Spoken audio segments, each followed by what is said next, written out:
Cette situation sécuritaire préoccupante dans l'est de la République démocratique du Congo est également évoquée dimanche entre le président Félix-Antoine Tshisekedi Tshilombo et Tete Antonio, ministre angolais des Relations extérieures, lors de sa visite de travail à la Cité de l'Union africaine. Une visite de travail qui s'inscrit dans le cadre des concertations permanentes entre les deux chefs d'État sur la coopération bilatérale.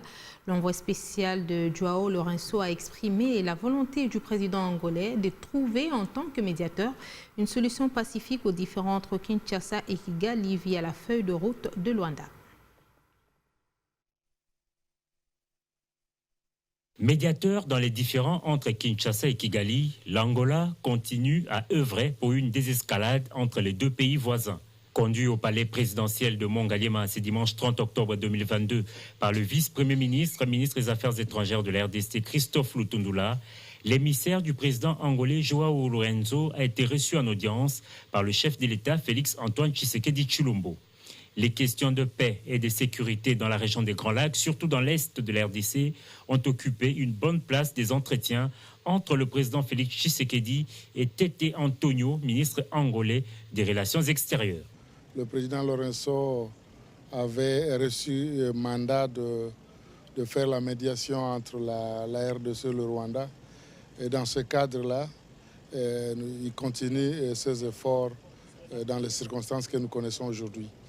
Il a été clair à Dakar quand il a participé à la conférence de paix et la sécurité en Afrique, qu'il continuerait donc à œuvrer de façon à ce que la paix se retrouve dans notre sous-région.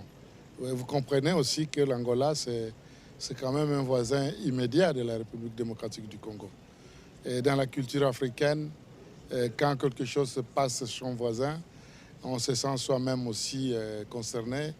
Et il faudra bien qu'on aille voir le voisin, s'en informer et voir comment ensemble nous pouvons dépasser toutes les difficultés qui se présentent.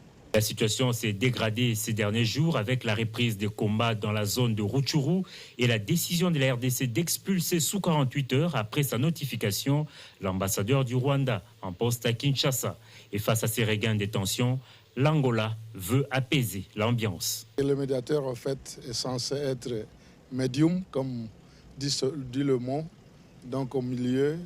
Et le médiateur écoute toutes les parties et à la fin, on cherche à trouver des solutions sans, n'est-ce pas, aller dans les grands détails, y compris des décisions souveraines que tout État est censé respecter et prendre. Mais je dis que les attitudes du président Tshisekedi ne changent jamais. Que ce soit dans les difficultés, dans le bonheur comme dans le malheur, c'est toujours la fraternité entre nos pays et entre nos peuples. Je crois que c'est ce qu'il vaut. C'est ce qu'il faut ce qui vaut la peine, c'est ce qu'il faut qu'on cultive, nous tous, parce qu'il n'y a que ça qui amène le progrès.